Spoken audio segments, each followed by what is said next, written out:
Un vent glacial de tension souffle sur la planète.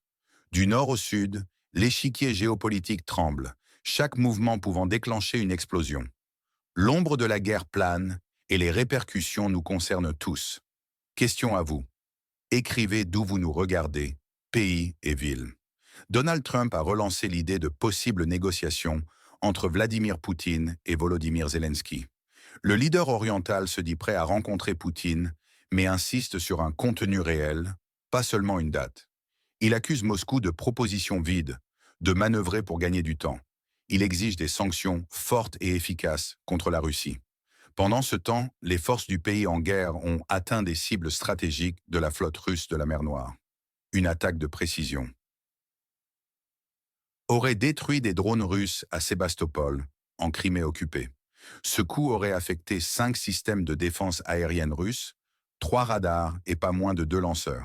Une frappe dévastatrice, n'est-ce pas? Cette action aurait significativement détruit les capacités de renseignement russes, rendant une partie des yeux de la Russie en mer aveugle. La Russie, de son côté, est frappée par une crise du carburant. Environ 13% de ses raffineries ont été détruites suite à des attaques de drones de l'État voisin. Cela a entraîné des restrictions d'approvisionnement en essence, avec des limites allant jusqu'à 10 litres par personne dans certaines localités. Poutine envoie des lettres énigmatiques aux épouses de militaires et félicite la première vice-présidente azérie, épouse du président Ilham Aliyev. Ce geste intervient après les félicitations d'Aliyev à Poutine et sa déclaration sur la nécessité pour l'Azerbaïdjan d'être prêt pour la guerre à tout moment. Puis, figurez-vous, Kim Jong-un a décidé de retirer une partie de ses troupes de la Russie. Lors de la cérémonie de départ, le dirigeant nord-coréen a rendu hommage aux soldats morts, les saluant comme des exemples dans le monde entier. Le pays serait prêt pour la guerre comme jamais auparavant. Enfin, Nicolás Maduro a annoncé une mobilisation nationale au Venezuela. Cette décision fait suite à l'envoi de 3 destroyers américains avec des missiles guidés, ainsi que des sous-marins et des milliers de fusiliers marins. Washington affirme lutter contre les cartels de la drogue. Maduro, sous sanctions américaines et avec une récompense de 50 millions de dollars sur sa tête, a qualifié cela de menace à la souveraineté vénézuélienne. Il promet de lever des millions de citoyens armés contre l'impérialisme. Question à vous. D'où vous regardez maintenant? Écrivez le nom de votre ville et de votre pays. Ces événements, en apparence dispersés, tissent une toile complexe de dangers et de défis mondiaux. La fragilité de la paix en Europe de l'Est n'est qu'un symptôme. La crise du carburant en Russie n'est pas qu'un problème logistique. Elle révèle la vulnérabilité du régime face aux frappes du pays en guerre. C'est le miroir de la fragilité mondiale face aux conflits des dictateurs. La bataille pour l'énergie continue. Poutine joue avec le feu, mais le retour de flamme de l'État voisin touche ses propres réserves. La rhétorique belliqueuse d'Aliyev et la réponse de Maduro aux États-Unis montrent une montée des autoritarismes défiant l'ordre international. De Caracas à Bakou, les dictateurs serrent les rangs face à ce qu'ils appellent l'ordre mondial. Ces développements pourraient bien réécrire le cadre de la sécurité mondiale. Ils affectent directement les chaînes d'approvisionnement, les prix de l'énergie et la confiance internationale. Que ferions-nous si ces tensions dégénéraient? Imaginez les conséquences sur votre quotidien. Inflation, insécurité, voire pénurie. La stabilité internationale n'est pas un concept abstrait. Elle nous touche tous. Quelle une mesure, sanction, change vraiment la situation dans l'Est de l'Europe? Soyez concrets, s'il vous plaît. Le Kremlin dit chercher la paix, mais les actions militaires russes suggèrent tout autre chose. Le chef de la diplomatie européenne, Kaja Kallas, l'a dit sans détour. Pressionner le pays en guerre à céder des territoires à la Russie signifierait tomber dans une embuscade tendue par Vladimir Poutine. Elle souligne que Moscou n'a fait aucune concession jusqu'à présent et a brutalement envahi un pays voisin, tuant des milliers de personnes. Elle expose la ruse de Poutine, renforçant l'image d'une Russie manipulatrice.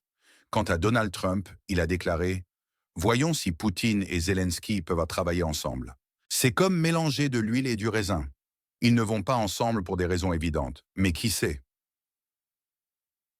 Il a ajouté qu'il préférerait qu'ils se réunissent, car tant qu'ils ne le font pas, ils continuent de se battre et de tuer des gens, ce qui est très stupide. Des secteurs politiques de Washington voient en Trump un potentiel agent inconscient ou corrompu par des intérêts russes, cherchant à vendre le pays voisin pour un gain politique personnel. Des sources non officielles suggèrent qu'Aliyev aurait autorisé l'envoi d'équipements militaires à l'État voisin lors de discussions secrètes avec Zelensky. Ceci pourrait être un signe de rapprochement entre l'Azerbaïdjan et son allié, voire une stratégie pour défier l'influence russe dans le Caucase. Moscou l'interpréterait comme un coup de poignard dans le dos. Aliyev, de son côté, a affirmé que l'Azerbaïdjan doit être prêt pour la guerre à tout moment, car le scénario mondial est tellement instable que personne ne peut prévoir ce qui arrivera demain. Pour lui, l'Azerbaïdjan possède des garanties de sécurité et dénoncera toute tentative d'attaque. C'est le portrait d'un monde au bord du chaos, justifiant une militarisation sans précédent. Qui a raison? Qui dit la vérité? Le lion indomptable de Kiev défie le tyran du Kremlin avec la vérité et la force, tandis que Poutine, le bricoleur du monde, brûle des vies pour masquer ses échecs. L'histoire, malheureusement, regorge de promesses vides. Le mémorandum de Budapest de 1994 et les accords de Minsk de 2014 et 2015 sont des fantômes du passé qui hantent le présent. Ces accords ont offert de fausses garanties de sécurité à l'État voisin, soulignant l'échec de la diplomatie face à la soif de pouvoir russe. La Crimée occupée demeure une blessure ouverte des ambitions territoriales russes. L'attaque sur Sébastopol est une tentative de reprendre ce qui a été volé, reliant les événements actuels à une agression passée toujours sans résolution. Dans les coulisses de la propagande, les dictateurs déforment la vérité pour masquer leurs crimes, comme la Russie du dictateur Poutine qui fait face à une crise économique sans précédent. Le retrait nord-coréen et la réduction de l'influence sur Poutine signalent un affaiblissement des alliances anti-occidentales. Des négociations secrètes pourraient isoler davantage la Russie, la forçant à une table de négociation plus équitable. Mais attention, le scénario le plus sombre voit l'escalade des tensions en mer Noire, au Venezuela et dans le Caucase. Des conflits régionaux simultanés submergeraient la capacité de réaction internationale. Ces incendies multiples menacent de consommer la stabilité mondiale. Qui sera le prochain à tomber? Ces manœuvres diplomatiques sont une tentative de Poutine pour maintenir des liens avec des acteurs clés comme l'Azerbaïdjan sans s'engager publiquement, tout en masquant sa réalité personnelle. Pensez à sa vie privée, officiellement divorcée depuis plus de 12 ans, il évite les rumeurs avec Alina Kabaeva. C'est peut-être pourquoi il utilise la correspondance protocolaire avec les premières dames étrangères pour maintenir son image publique. Le pays en guerre, par contre, ne fait aucune concession territoriale. Il exige des sanctions fortes pour affaiblir la Russie. Il cherche à construire un système solide de protection avec l'Union européenne et les États-Unis. Les deux camps s'affrontent, la guerre de l'information bat son plein. Les crimes de guerre attribués à Poutine par le tribunal international de La Haye sont un rappel crucial de la responsabilité et de la justice internationale. Ce sont des faits qui encadrent notre compréhension des événements actuels. N'oublions pas l'opération terrestre à Gaza qui a débuté le 29 octobre 2023 et la réaction extrêmement émotionnelle d'Israël au rapport de l'ONU. Israël est accusé de mentir sur la famine à Gaza. Ce sont des tentatives cyniques de dissimuler la vérité, ou pire, une indifférence choquante face à la souffrance humaine. La guerre de l'information, comment les dictateurs fabriquent leur propre vérité pour masquer leurs crimes. Pendant ce temps, des dizaines de milliers de camions d'aide humanitaire sont nécessaires chaque jour. Mais le déni de la faim continue. Maduro est décrit comme le parrain du fentanyl, avec une récompense de 50 millions de dollars sur sa tête. Imaginez-vous l'image. Le dirigeant lève une armée contre Washington. Les allégations américaines contre Maduro d'appuyer des cartels de la drogue et de fournir du fentanyl et de la cocaïne ne sont pas nouvelles. Mais l'envoi de la marine américaine est une escalade de la pression. C'est la volonté de Washington de passer de la rhétorique à l'action. Maduro, cet ex-chauffeur de bus, ose défier la superpuissance. Il est le narco-président qui arme son peuple pour protéger son trafic de drogue. Il ne faut pas oublier les 70 ans d'histoire de l'armée nord-coréenne. Un allié de Poutine qui se retire, une bravoure qui s'incline devant l'échec. Le scénario le plus probable est celui de la victoire par l'usure. Le pays en guerre continuera ses attaques de précision, épuisant les ressources russes. Les sanctions et les pénuries affaibliront le régime de Poutine de l'intérieur. Il sera forcé à des concessions sous la contrainte, même si les combats se prolongent pendant des mois. L'étau se resserre. La résistance de l'État voisin et les sanctions économiques étranglent lentement le dragon russe, forçant Poutine à payer le prix de ses crimes. Votre pronostic sur les délais, quand l'État voisin deviendra-t-il membre de l'OTAN? Moi en ai plus une raison. Cependant, le pire et l'inattendu est un grand marché noir.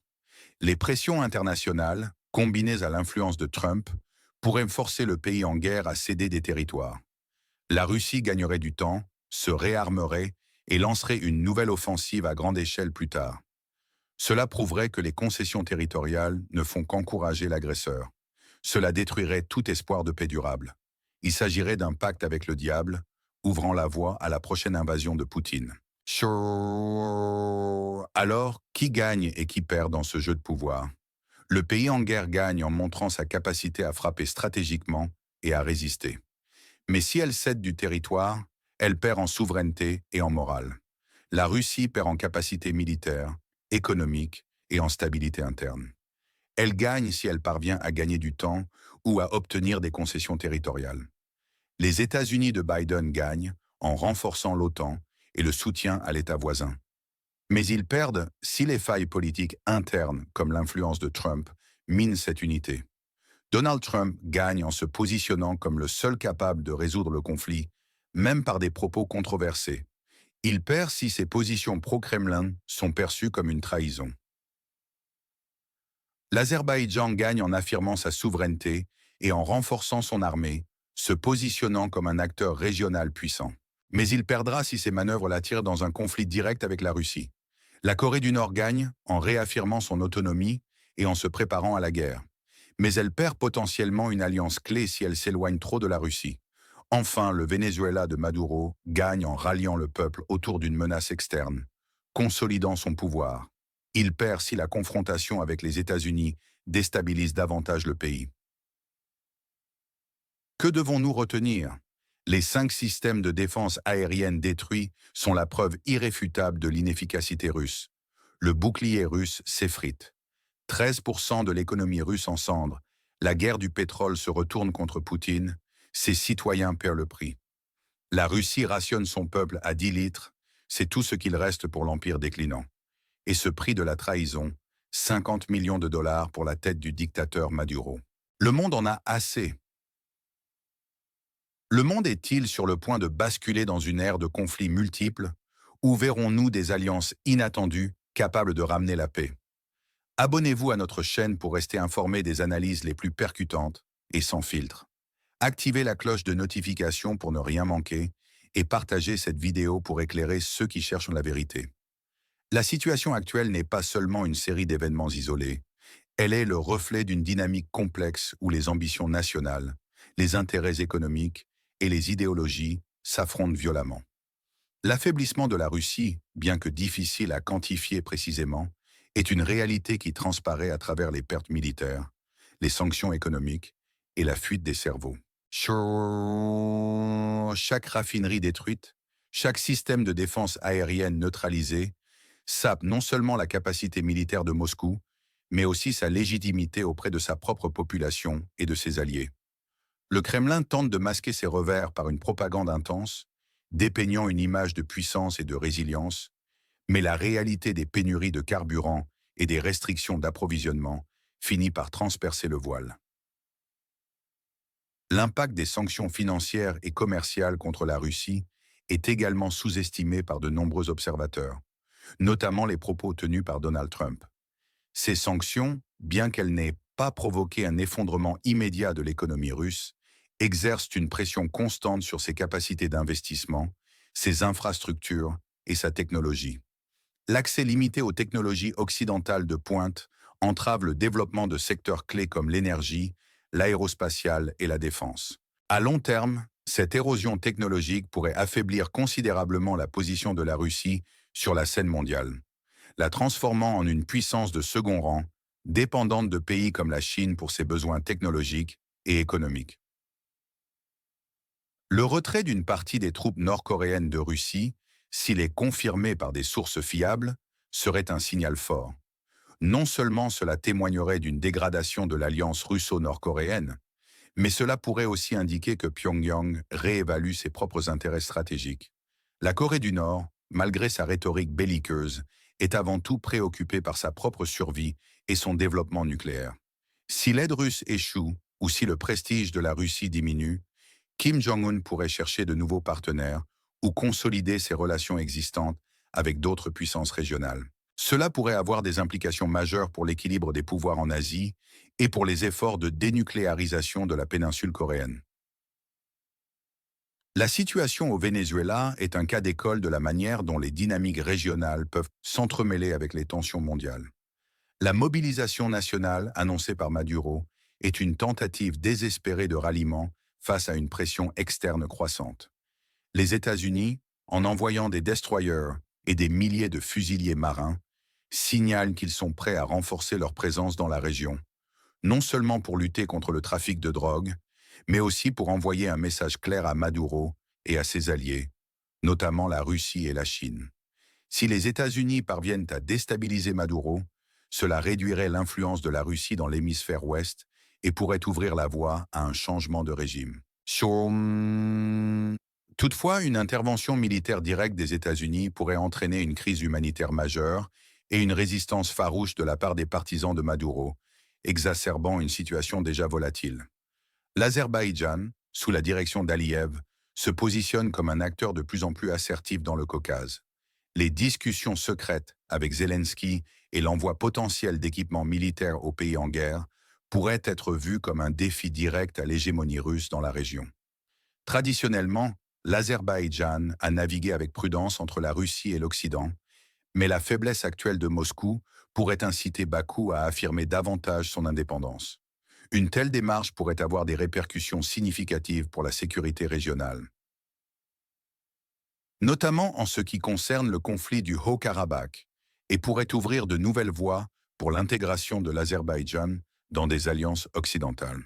Les propos de Kaja Kallas, la chef de la diplomatie européenne, soulignent la complexité de toute négociation avec Poutine. L'idée de céder des territoires pour la paix est perçue comme une embuscade, une stratégie qui ne ferait qu'encourager de futures agressions. Cette position, partagée par de nombreux dirigeants européens, met en lumière le dilemme auquel est confrontée la communauté internationale. Comment parvenir à une paix durable sans légitimer l'annexion territoriale ou sacrifier les principes de souveraineté et d'intégrité territoriale? La solution n'est pas simple et elle exigera une coordination étroite. Entre les alliés, une pression économique soutenue et un soutien militaire continu aux pays en guerre. Il est impératif que les efforts diplomatiques soient menés sur la base de la justice et du droit international, et non sur des concessions qui pourraient compromettre la sécurité future de l'Europe. Le concept de guerre hybride, qui combine des éléments de guerre conventionnelle, de cyberattaque, de désinformation et de guerre économique, est plus pertinent que jamais. La Russie a démontré sa maîtrise de ces tactiques, utilisant la propagande pour manipuler l'opinion publique, les cyberattaques pour perturber les infrastructures critiques et les prix de l'énergie comme arme géopolitique. Pour contrer cette menace, il est essentiel de renforcer la résilience des sociétés démocratiques, de promouvoir la pensée critique et de diversifier les sources d'énergie. L'inflation et l'insécurité que nous pourrions ressentir dans nos quotidiens ne sont pas des scénarios lointains, mais des conséquences directes de cette instabilité mondiale. Les prix du pétrole et du gaz, par exemple, sont directement affectés par les tensions dans les régions productrices ou les routes de transport. Des conflits régionaux pourraient entraîner des perturbations des chaînes d'approvisionnement mondiales, affectant tout, de l'alimentation aux produits manufacturés. La sécurité alimentaire, notamment, est une préoccupation majeure, car les pays en conflit sont souvent d'importants producteurs de céréales et d'engrais. Pour répondre à la question sur une mesure sanction concrète. Pour l'Europe de l'Est, il serait crucial de mettre en œuvre un blocus naval complet et permanent de la mer d'Azov et des ports de la mer Noire contrôlés par la Russie. Cela comprendrait des patrouilles internationales robustes et des capacités de détection et d'interception avancées pour empêcher tout navire russe d'entrer ou de sortir. L'objectif serait de paralyser complètement les exportations russes de pétrole et de gaz par voie maritime, en particulier en provenance de la mer Noire, qui représente une part significative de ses revenus. Cette mesure, associée à une augmentation massive et ininterrompue de l'aide militaire, y compris des systèmes de défense aérienne à longue portée et des avions de combat modernes, aux pays en guerre, et à des sanctions encore plus sévères contre les banques russes restantes, forcerait Poutine à une table de négociation beaucoup plus favorable. L'interdiction du pétrole et du gaz russe sur le marché international, couplée à un blocus naval, priverait le Kremlin de ses principales sources de financement pour la guerre. Le rôle des organisations internationales dans ce contexte est également essentiel. L'ONU, l'OTAN, l'Union européenne et d'autres entités régionales ont un rôle à jouer pour faciliter la médiation, coordonner l'aide humanitaire et faire respecter le droit international. Cependant, leur efficacité est souvent limitée par les vétos des membres permanents du Conseil de sécurité ou par les désaccords entre les États membres. Il est donc crucial de réformer ces institutions pour les rendre plus adaptées aux défis du XXIe siècle. Le tribunal international de La Haye, en attribuant des crimes de guerre à Poutine, a posé un jalon important pour la justice internationale. Il ne s'agit pas seulement de symboles, mais de la reconnaissance de responsabilités individuelles et collectives pour des atrocités commises. Ces actions judiciaires, bien que lentes et complexes, sont essentielles pour établir la vérité, punir les coupables et prévenir de futurs crimes. Elles envoient un message puissant aux dirigeants autoritaires du monde. L'impunité ne durera pas éternellement. Enfin, la guerre de l'information, mise en évidence par les accusations de mensonges sur la famine à Gaza, est une constante dans les conflits modernes. Les dictateurs et les régimes autoritaires utilisent la désinformation pour manipuler l'opinion publique, dissimuler leurs crimes et justifier leurs actions. Pour les citoyens, il est impératif de développer un esprit critique, de vérifier les sources d'information et de se méfier des narratifs simplistes. Dans un monde où la vérité est souvent une victime de la guerre, la quête d'informations fiables et vérifiées est plus vitale que jamais. Les 70 ans d'histoire de l'armée nord-coréenne, marquée par un culte de la personnalité et une idéologie de la juche, autonomie, montrent une nation forgée dans l'adversité et la militarisation. Ce passé éclaire la décision de Kim Jong-un de retirer ses troupes de Russie. Il privilégie avant tout la survie et la consolidation de son propre régime, même si cela signifie s'éloigner d'un allié affaibli. Le scénario de la victoire par l'usure est le plus plausible pour le pays en guerre. Les attaques de précision ne sont pas seulement des points tactiques sur une carte. Elles sapent le moral et les ressources de l'adversaire de manière systématique. L'affaiblissement progressif de la Russie par les sanctions et la résistance du pays en guerre est une stratégie patiente, mais potentiellement dévastatrice. Cela pourrait prendre des mois, voire des années, mais l'étau se resserre. Poutine, le bricoleur du monde, qui brûle des vies pour masquer ses échecs, se retrouvera face à une nation épuisée et une population de plus en plus mécontente. Votre pronostic sur les délais, quand l'État voisin deviendra-t-il membre de l'OTAN? Moi, année plus. Une raison. Je prédis que le pays en guerre deviendra membre de l'OTAN d'ici la fin de 2025. La raison principale est la nécessité de solidifier l'architecture de sécurité européenne et d'envoyer un message fort de dissuasion à la Russie. Les échecs répétés de Moscou sur le champ de bataille, combinés à l'érosion de ses capacités militaires, créeront une fenêtre d'opportunité.